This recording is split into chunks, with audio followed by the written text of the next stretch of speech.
And then tomorrow we'll continue with the round of 16 and top 8. But it seems like the game is ready, guys. So I will leave you with Raven and Farbat to commentate. Yeah, so here we go, and it looks like BoarControl is on the Zoo, whereas Proto is playing what appears to be a Control Warrior, and looks like they cheated a little bit and skipped ahead a few turns without us, so it's kind of upsetting, Firebat. But what do you make of this matchup overall and the state that we're in at this moment in time? The matchup overall leans towards Control Warrior, especially when you have things like Baron Geddon added in, which isn't always in every Control Warrior deck.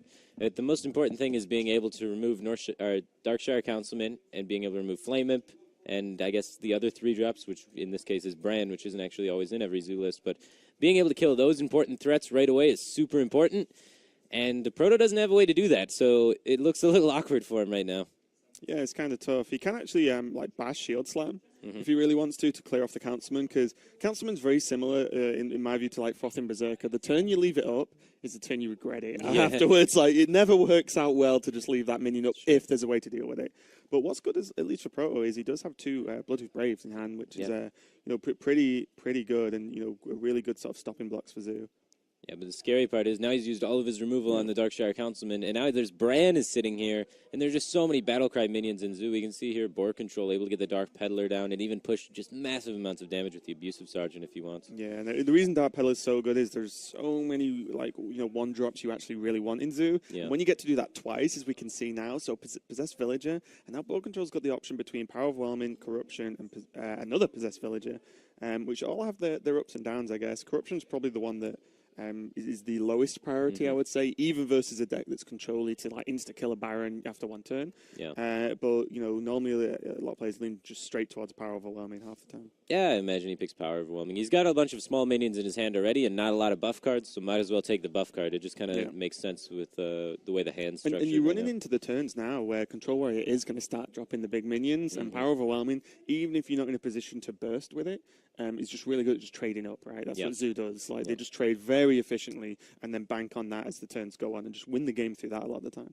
Yeah, and Proto does not have great options here. He's going to be dropping this Bloodhoof Brave most likely, and maybe he does go for the Ravaging Ghoul Execute. I wouldn't mind that. Yeah, I think it's a little bit better. It doesn't use your mana as cleanly, but you're able to just get rid of that Brand, which is such a huge threat. As long as that's on the table, you can always be afraid your Bloodhoof Brave is going to get value traded into by Abusive Sergeant or whatnot. And also, just judging from Proto's last turn, he decided that there's a threat, it needs to be removed. Yep.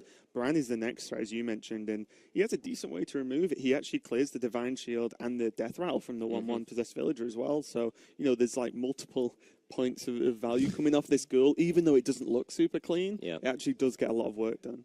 Yeah, and that's the power of Ghoul, really, and that's why it's in every single Warrior deck, it just doesn't matter what Warrior deck you're playing, playing that card. Yeah, it's just able to do so much immediately. It's such a great card overall, and the stats aren't too bad. It's contesting everything on board right now. Looks like BoarControl has to commit the Direwolf Alpha to be able to trade up, and usually you want to be able to save Direwolf Alpha for situations where you can trade up more than just 1 minion or trade into something a little bit bigger to get value off your board, kind of like how Shaman uses Flame Tongue Totem, but it's like the Forbidden Ritual style where you play Forbidden Ritual and then next turn you Direwolf, trade.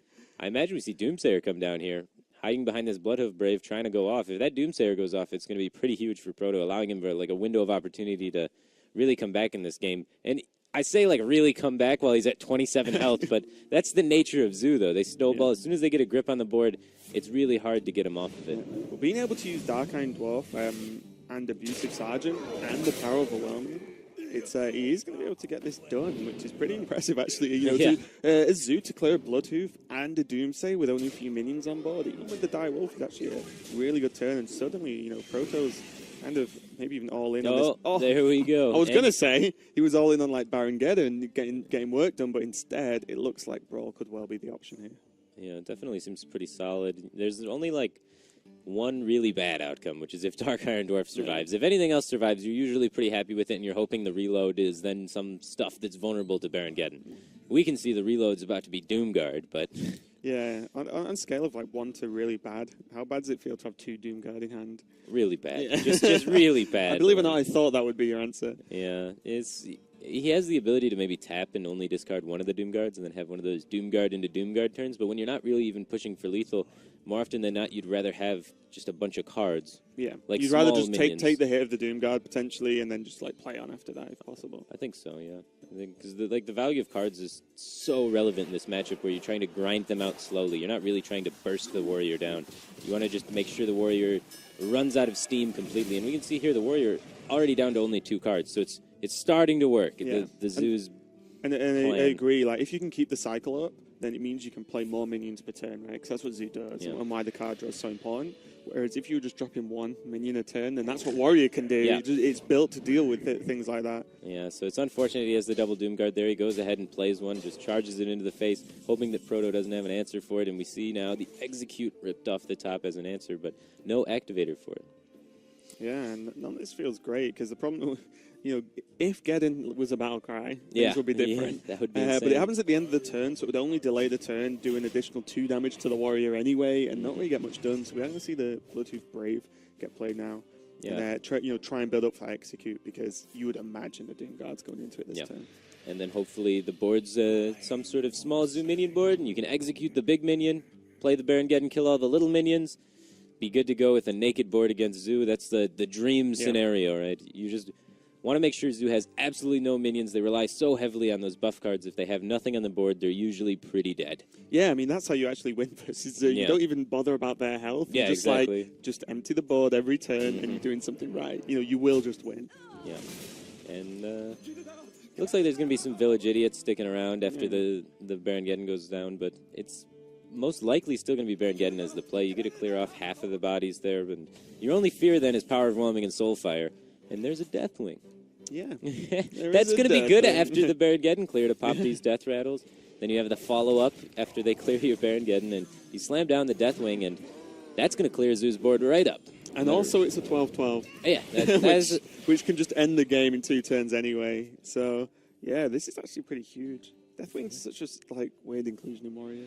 It's really good against Rogue, and it's really good against Zoo.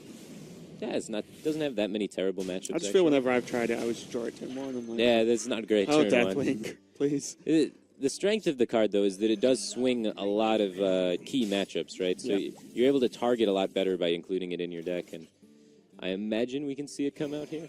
I don't think you're not like pitching Bash isn't like a big deal. Sometimes you'll hold on to the Deathwing because you get like a Ragnaros or something huge, and you want to get it out of your hand first. But and this hand, not a lot. Tap pass on 10 mana never feels great, and that is a Ragnaros, and that is going to end the first game. And what an explosive ending to just going to go Deathwing into Ragnaros. I'm sure it's fine. Yeah, pretty good way to close it out there. Yeah. There was some super key turns though, like Proto with the Ghoul I think was huge, just clearing off Divine Shield, the Death Rattle, and being able to execute off the Bran. Yeah. Being able to clear the Councilman before it got too crazy, and really just snowballed from there because it got to a point where Proto was in a position to be able to play Deathwing. Because if he was on 6 health, then that changes a few things. Sure. But and maybe he does actually favor Bash Armor up to trade or something like that. But he was in a really strong position there, and the Ragnaros was just a cherry on the top at the end. Yeah. The Zoo player got really close though. The board control almost had him. He had the board control and then was getting really close to being able to finish. And then the top deck brawl is really what swung it back around for Proto and allowed him to start stabilizing. But I mean, that's what Control Warrior does. They try and stall until they get to that brawl. They're expecting to top deck it. It's in the design of the deck, really.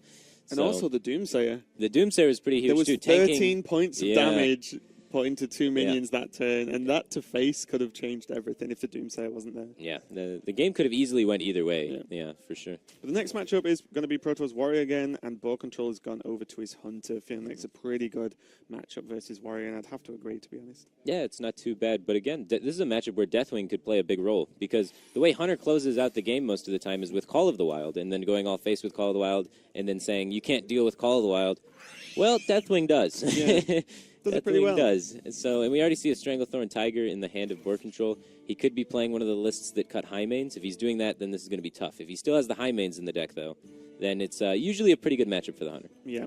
Although Proto does have a pretty good opening hand. War Axe, always nice versus anything. And, the Doomsayer as well, just to wipe the board and just keep going. Because even early on, if Hunter's doing something like kill commanding a Doomsayer, then you probably pretty okay with that. Yeah, for sure. You're going to save so much life that way. And right now he's just debating whether or not he wants to coin the War Axe or not, or coin maybe the Doomsayer, or just hold the coin because he has so many big bombs in his hand and he really wants the mana acceleration later on to be able to use them. It's a tough call, really. Yeah, because the problem is if you wait and then go for Doomsayer turn 2 without coin, then by that point, the hunter can actually quite easily have the damage to kill it. So he's actually just going to go for the War Axe and kill off the fiery bat. You want a Doomsayer as late as possible so you can deny as much mana as possible from your opponent. So using the War Axe to secure the board to be able to secure the Doomsayer seems like a good way to go about it. Yeah, like you said, he's just doing as much as he can now to edge towards the later turns, because yet again, Baron Geddon is in that opening hand. Yeah. That card just really likes to be there from the beginning, and he has Ragnaros and his Shield Slam as well, so not the best hand now after, he did get the War Axe, which is nice. Obviously, Doomsayer gets some work done, but the rest of it not looking so good. Yeah, he's got the early game and the late game and none of the mid game. And Warrior's kind of job in the mid game is basically not to really be playing threats, but just removing everything. So he just needs to pick up a few more removal pieces to make it come together. Meanwhile, BoarControl on the other side, he's supposed to be being the aggressor here and getting board control, and he's just unable to do so with his hand. Absolutely no minions that he can play. He can develop Freezing Trap, which is some amount of control on the board, but it's kind of awkward when you're playing Freezing Trap without any minions on board, because you have no way to protect it. Yeah. So you have no idea what your opponent's going to actually throw out there, if it's going to be relevant or not. But I do like developing it. It makes it a lot easier to get the bow out, especially against Warrior, the 2 damage, is it really going to change too much over a period of time? Exactly. Probably not. Especially since it's not even armor that you're knocking off. Yeah. It'll just be health. It's pretty funny, actually, that the second War Axe was drawn that had very little use, because BoarControl didn't play a minion. It's like, if he could have War Axe attacked with his second charge and then re-equipped another War Axe, that would have been pretty nice. Yeah. But just a kind of, knock-on effect. But BoarControl does get the Camel, and that's actually huge. Right on turn 3, and he gets the Cavaldair as well. Yeah, this is where you have to be thinking about trying to maybe weave in this Doomsayer somehow as Proto, because you're getting to the turns where your opponent has the mana and the board to be able to deal with it. But it's really tricky facing down 4 power. You can assume that they have 3 damage in hand, because all of Hunter's damage spells are in bursts of 3. So if you are going to play the Doomsayer this turn, you have to be shield slamming and removing the Camel. Yeah. So I like this line of play. Just take care of the Camel throughout the Doomsayer. It's most likely going to go off, aside from, let's say, a Deadly Shot or a Hunter's Mark. But other than that, it should be pretty tough, like double Quick Shot or something crazy, Yeah, and it also denies things like, the Houndmaster buff, because there's no beast now, because he did kill off the Camel. So it's going to be really nice. And there's a few options, but looks like the bow is just going to be the straightforward one here. Just get it equipped. No point playing minions, of course. Just take the damage now. What do you think of not attacking with the bow there? Because I like it. It allows you to protect the freezing traps. That's the important thing. And you're also you're a turn away from Harrison. Yeah. So you know that's not going to happen. So at least for one turn, you just wait, see what happens, and then deal with it from there. But another slow turn from Proto is just armor up and equip the second Fire War Axe. Yeah, these Tigers are finally going to start coming out. So the Hunter's finally getting some firepower, but is it going to be enough? Is it like a little too slow? Like, generally speaking, against Warrior, Hunter just really wants their big cards. You're okay getting 5, 6 drops and then Call of the Wilds and not having any early game really for the most part, because generally Warrior just runs out of removal against that. They just die. They run out of cards and they fall over, and you still have a Huffer on the field. So it's okay of a start, honestly, for BoarControl. It's just, is it going to be enough, though? Yeah, I think the second Tiger actually makes it really good, because the first one obviously Pro can't really deal with until, the Tiger comes out, and that's 5 damage already. Yeah. And he's just seen Shield Slam. So, that's, as you said, 1 removal gone. Doesn't have to think about it. 1 War Axe is equipped. And, he can just he's got options next turn. He can follow it with a second Tiger. Because even 2 Tigers, it's not really a brawlable board. Yeah. Anyway, so, that's a lot of power in quite a sort of few amount of minions there. Yeah, the damage is going to be stacking quite quick. BoarControl really debating whether or not he wants to play around Harrison Jones or not with the bow. Another slam drawn. He really wishes he could slam and War Axe this Tiger, but the stealth just not allowing him to do so. So it kind of forces him here to hang all of his mana and just armor up. If he could attack the Tiger, use some of these slams, he would be able to cycle cards, maybe find an option of something to use his mana on this turn. But the stealth of that Tiger is just so powerful this turn, denying him from doing anything. Yeah, and what's crazy as well is if BoarControl chooses to, getting a read off what, armor up pass on 5 mana, you're probably holding removal, right? You're probably holding some removal and maybe bombs. So he's getting a decent idea of what's going on with that hand, for sure. Yeah. And now as well, although it is off curve, he could just play the second Tiger, attack with the first one, and say, well, you can kill this one, but then the same thing's happening again. You still can't remove the second one. And, the damage is really going to start to stack up now unless we see... Ooh, there's a brawl. That's not going to be good, Yeah, like you said earlier, you can't just brawl brawl and the two stealth tigers. one lives. And no, not again. So... But now even this means that, like, with the slam, depending on what the draw is, he might have to face tank it. And that one Tiger, 10 damage, which happens a lot of the time because of the Pyroblast Tiger. Yeah. And he's got another one. two Pyroblast, 5 mana each. Yeah, and if you count the Tigers doing 10 damage, he's got another 6 damage on the bow, and there's a kill command for another 5. Stacking up pretty quick here. Quick shot as well in hand as well, with hero powers every turn, and always Huffer. Yeah. So we're good. Yeah, this is actually starting to get a little bit crazy in the amount of damage being able to put out. Yeah, and this is where you start thinking about maybe hero powering over developing minions this turn or things like that. Because you just continually give them chip damage. Yeah, exactly. So I don't think he's going to commit this huge toad. No, I don't think you need to. Yeah, you hold it back for your kill command activator. Maybe you launch the quick shot this turn if you're feeling frisky. But because there's no Alex Straza coming out anytime soon, so I wouldn't mind it. But he decides to hold it back, wait for the card draw.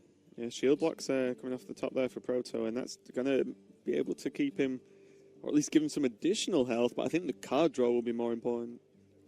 Yeah. You can't even, play... If he plays Geddon, it's the Tiger. It's like, oh, I'm dead. Never mind.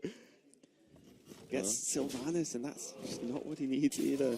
Yeah, that's going to be game, and that just... What appeared to be not the best start for BoarControl. It was okay, like we said, but, when you just freezing trap turn 2 against Control Warrior, great. Yeah. Worked out really well in the end, as those Tigers just putting in some work, and it's no surprise we've been seeing more and more Hunter players bring, the Tigers into the decks as, a lack of... I think everyone's was very undecided about 5-drops when the expansion hit. Seeing it's like Kodos, Rhinos for Hunter, a nice mix of everything. But, Tiger, you just can't deny an almost guaranteed 5 damage beast then that the opponent has to deal with on your terms as opposed to theirs. Yeah, and Control Warrior as a deck, its entire mid-game is based around removing things. They don't have mid-range creatures. There's no 5-drops in Control Warrior, generally speaking. Maybe there's Harrison sometimes, but other than that, their turn 5 is kill your 5-drop. Yeah. And when it's Stranglethorn Tiger, their turn 5 is Armor Pass. Yeah, which we saw. Yeah, which we saw. It's a very effective card against Control Warrior when you just think about what the deck is trying to do on those turns. Yeah, the Pyro Tiger's getting some work done, but we are in the next game. It is 1-1. BoarControl playing his Hunter again, as this is last hero standing, and Proto has gone for his Zoo. So how do you think this matchup goes? Generally speaking, it goes heavily in favor of the Zoo. They don't really care that they can't attack your Tiger. They like punching you in the face at that stage in the game, and they just have the stronger early game. And whoever gets the board earlier, especially in the case of Zoo, they can snowball it really hard, use their buff cards to accelerate their advantage, and Hunter just can't keep up unless they have Knife Jugglers, Unleash, and Explosive Traps, and maybe even tracking to try and find those more consistently. Yeah. It's usually a pretty brutal matchup. Yeah, and there aren't a lot of Hunter decks running cards like that because they're very specific to Zoo as a counter as opposed to most other decks. So yeah, and we saw in the previous match, Proto swung face with the War Axe at the end to check what the secret was before he conceded, and so he knows it's not Explosive Trap, the secret. He's going to assume it's freezing, so that's going to allow him to play this matchup a little bit more flexibly. And yeah, really nice, just small things that some people maybe wouldn't think of, but you just want to get that information last hero standing. And we saw here he traded first with the 1-1 into the Fiery Bet because he didn't want his Imp Gang boss to go down to a 2-3, so he could play around Kill Command, Quick Shot, and the Bow because Hunter's damage is always in terms of 3. So even though you get an extra 1-1, it's just better to have that resilient 2-4 body on the board most of the time, in my opinion. So I like it. Speaking of resilient minions, Rolling Mish is actually pretty nice here. Yeah. Because, Huffer, you kill the Imp Gang boss, which is fine, but you leave 2 1-1s on the board, and then you've got nothing. Yeah. So the Mish is pretty much the best role he could have got there. Yeah, it takes care of pretty much everything. He's going to have to jam out the Direwolf Alpha and have to lose both of his minions if he wants to get through this, and that doesn't feel good as a Zoo player. That definitely slows him down a lot, gives BoarControl a window of opportunity, but the thing about Hunter is They don't have 4-drops. They have Houndmaster and occasionally Infested Wolf, and right now in BoarControl hand, he doesn't have anything to play on this board. Yeah, he does have. Well, now you have the Houndmaster. You can play the 4-3, but I think you actually just lean towards Bow here to take the Direwolf and have the Bow for next turn, and then being able to continue off that. Yeah, you can actually build some amount of tempo as opposed to just playing the Houndmaster and having... And watching it die. Yeah, it's just going to die to... Probably that 1/1's going to get buffed and kill it, is what you would assume, right? So, yeah. But that last turn was actually worked out really well for Boar because it's not often that a zoo doesn't have, like, Power Overwhelming, Abusive Sergeant, anything to just buff up one creature and trade them in. So he actually did well there with the trades. Yeah, He's going to go for the bow, though. Yeah, the bow, nice and clean. Pick up the Direwolf Alpha. And then, like you said, you get to trade the following turn as well, so you get to kill 2 minions instead of 1. You're trading your life total to try and get some board control, and that's the most important thing against Zoo. It doesn't matter what life total you're at. If you have the board, you're generally speaking pretty fine. And also with Zoo, the freezing traps are so awkward to me. Yeah. They're like, now it's like, oh, you're going to freeze in what, Defender of Argus? Yeah. Like, great. I mean, yeah, it's 6 mana, but Zoo floats mana in the back end of the game, so they'll probably be able to squeeze it in. You see the Flame Imp getting tanked for there, another 4 damage to BoarControl. It does get the Tiger down, but as you said, right at the beginning, Tiger, great, but it is only 1 minion, and singular, like, large minions versus Zoo are not really what you want unless you can just hit face, because you need to be able to trade with the board and bring them down. And they just have so many minions. Yeah, and you can just never keep up, not with, like, a single 5/5. Yeah. Do you see the Infested Wolf there? And Houndmaster, in combination with Freezing Trap, could come down next turn to at least, just slow the game down a little bit. But again, we can see Pro has a few good options here. It looks like he's favouring the Imp Gang Boss over the Peddler, and that seems pretty good to me because you can just play the Peddler and then the 1-drop next turn if you want. And Imp Gang Boss, just one of the stickiest, most annoying minions against Hunter. Their damage sources are usually in 3 and 5, and it's got 4 health, so it doesn't really line up cleanly. You always feel a little gross no matter which way you choose to remove it, and it's always going to be making 1/1s, and most of the current versions of Hunter don't play Unleash the Hounds, and if they do, it's a 1-of copy, and the trap is Freezing Trap, so that Imp Gang Boss is going to spawn imps that just totally ruin that Freezing Trap. Yeah, so what do you think here of the potential of Houndmaster Freezing Trap? It looks clean, but also you could actually Freezing Trap kill command, kill one of the minions, kill another minion, try and just slow it down that way. But I think the taunt is going to work out a little bit better overall. Yeah, you really just have to taunt and hope there's no power overwhelming or like. And now Dark Peddler's going to come down, and BoarControl's going to be like, please, no power overwhelming. It is super awkward. Proto's been like lacking the real buff cards that really punish these. I'm really surprised decks. he hasn't played Peddler already. Just to be like, the odds on him getting, there's Abusive Sergeant, Power Overwhelming. Even like Soulfire, even at this point, because he doesn't really care about his hand anymore, even Soulfire would be fine. Well, he's thinking about the possibilities of maybe trading everything in, getting a big Forbidden Ritual because of the lack of Unleash the Hounds, and able to have so many 1/1s that your opponent can't trade into all of them, because his opponent's only at 12 health. Being at only 12 health, 1/1s start to become threatening. Yeah. And if you can make your opponent trade something huge into a 1/1, that's going to feel pretty good. So he would end up leaving the Houndmaster on the board, though. Yeah. Which is not a lot, because, Proto's on 22 health. The single 4/3 on the board isn't going to do too much. Just bouncing back the Argus, and we'll see. Replaying the Argus. Oh, he plays it on the other side to buff it to 4. Sure. Seems pretty good. Yeah, kind of a slow turn, but he's able to maintain a lot of resources this way. He's guaranteeing himself the ability to trade efficiently, which is kind of important. There is the Unleash. That's huge. Because I was just about to say, BoarControl just wants to survive till next turn. Yeah. Like, give him one more turn, and he's like, then I can play Call of the Wild. Then you have to get through Misha, and I can pressure or trade with Huffer. And that Unleash the Hound is pretty much giving him the chance to stay alive here. Yeah, the inability to get through that Tiger is really causing Proto a lot of troubles. The way he got through worked. It was just so incredibly slow.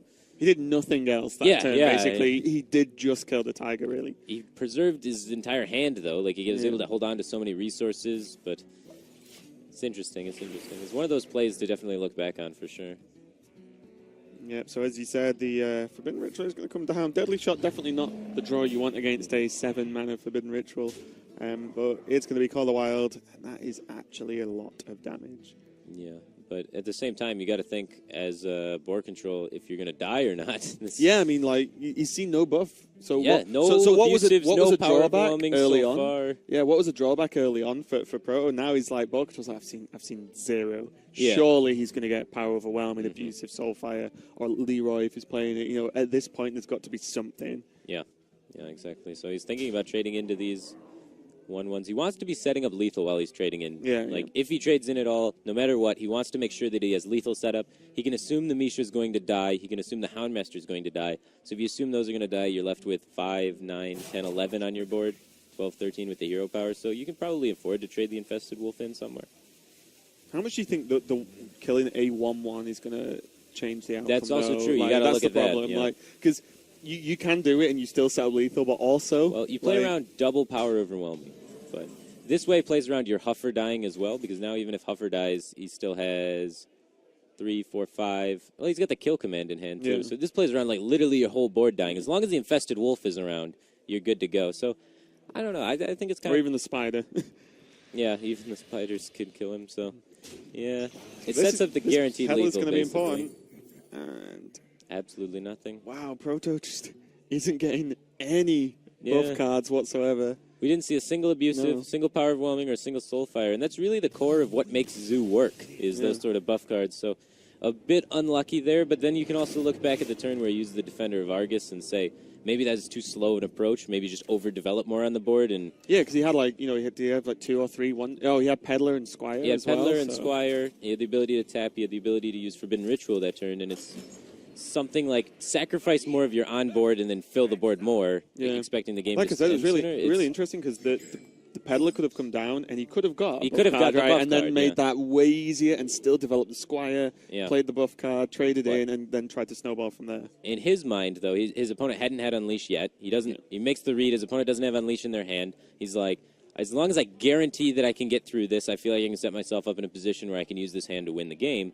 And then all of a sudden, BoarControl finds the Unleash, and that game plan suddenly doesn't work out as right, and you needed to be a bit faster. So it's sort of making reads on your opponent and game plans changing. I wouldn't necessarily call either of the players' lines that game misplays it by any sense. Yeah, it's of the different means. thought just, patterns, Yeah, right? thought patterns Yeah. and reads on each other and setting up how you think you can win the game and just misjudging values at Yeah, places. because you can't play around everything at the same time. Yeah. So you just have to, prioritize what you do want to play around and what value you're going to put on each of those, and then go for the play you feel like. Yeah. But we are into that next game, and it is obviously BoarControl's Hunter one more time, Uh-oh. and and versus Proto's Rogue. If he And makes a there's an giant uh-oh here. Edwin, then this is going to be met by the deadly shot, and that could just be lights out on this game.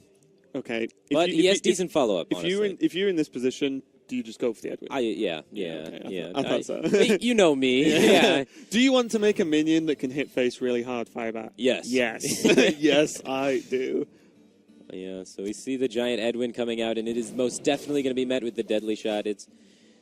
You pretty much always do it when you have this sort of hand, but he did have the ability to kind of take this hand slower. You see not the make Tomb quite as Pillager big, there? yeah.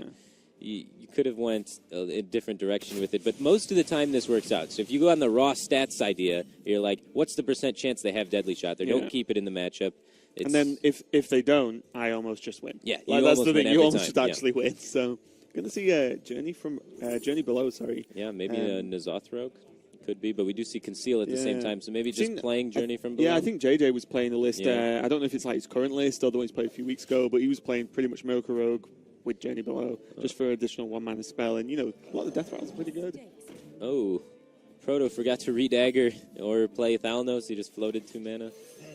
Said mistakes were made. Maybe That didn't playing, quite hit the mark. Maybe playing around Harrison Jones preemptively or something, but yeah. Nice. I don't know. Maybe a bit nervous because he's Yeah. shooken up the fact that he's down in the series. And the fact that his Van Cleef just got destroyed. Yeah, that's never a good feeling. That can always put you on tilt. Camel coming down. Yeah, Oh, this. man. He's got the No! Finley. It is What? the Life Coach tech. Life Oh. Coach streams the N'Zoth Rogue with the Finley. Says it's great in the deck, allows you to get some healing, and is a great counter to Camels. And you see it do okay there, but not really that impactful when you're this far behind on it did board. some work, right? Yeah, it Like, saved you 3 health and thinned your decks so you can have better top decks, I guess. the thing now with Finley gone, BoarControl's got another Camel, a Houndmaster, Eaglehorn Bow. He's got a lot of tools to continue the pressure, and Pro's looking at a little bit thin for cards at the moment. He has like good cards in a vacuum, but when you look at the situation, like even Fan of Knives doesn't look too great. Yeah, it kills half the board. Yeah, it kills The half. good thing that going on with his hand, though, is he has this Tomb Pillager, which is going to die, and he's going to give him exactly enough mana to go Gadgets and Coin Conceal. And that's then you do usually miracle where things. the Rogue takes off in this matchup, or any matchup, especially with the Deadly Shot already gone. Yeah. But there's only going to be one preparation for getting some like cycle with gadgets and auctioneers, so it's going to be a bit more difficult to get too much cycle, especially if he is playing the N'Zoth variant, which Finley kind of leans towards but doesn't totally confirm. That variant just usually has a lot more minions than spells. Yeah. And we see a lot of minions here already. He needs to start picking up some spells, otherwise he may have to be... All right, we see Huckster. It has to be the N'Zoth at this point. Yeah. So with so many minions in hand, surely he'll draw spells, right? You'd hope so. That's the plan for the Rogue, right? There's a questing adventure. Oh. Did he misclick on deck creation? I guess it works well with the conceals. It's yeah, sort of like another minion you can conceal and go all in. Freezing trap's pretty nice here. Not that the value from the gadget design is like the 4/4 body to attack with, of course, but the freezing trap isn't going to hurt. And it also, with the bow equipped, it means that if you're going to attack, then you're just going to continue to buff the bow. And this pressure is starting to get a bit too much now. Yeah. And Proto, with all those minions and almost no spells, he does get eviscerate, so you can sap Evis, but it just feels like on 13 health, this is going to just sort of edge out of his, out of his control pretty quickly. One preparation to hit to be able to, help clear this board and get these spells out for reduced cost. He does have 2 backstabs remaining, but still, with only 1 preparation, this is going to be tricky to be able to clear all these. And he's forced to sap a camel. There could be... Oh, there's the preparation. Yeah. That's important to hit. Here we go. It's the Miracle Rogue stuff. Oh, my God. Here we go. How many 1-drops have been played from the Hunter? Because that camel could also spawn another 1-drop. Or is that the second Cavalier? There's 2 fiery bats, and then there's 1 injured. But sometimes there's only 1 injured in the deck. But yeah, that's true. I think there is only... questing adventures. It seems a bit ambitious. Yeah. I mean, you told me, though, Pro likes to play some crazy stuff. Yeah, he loves playing crazy stuff, so... Deathwing and questing adventure. He's gotten 4-0 with it so far, so he's doing some work with it. Yeah. Oh, unless he's not had to play it. Yeah, I guess. Because it is last hero standing. Yeah. Well played. And that, it does look like it's well played. As that's going to be game, and BoarControl takes a pretty quick win. And I've got to be honest, it looks like that was mainly off the back of the deadly shot for the Van Cleef. If Van Cleef lived, that whole game would have looked very, very different as an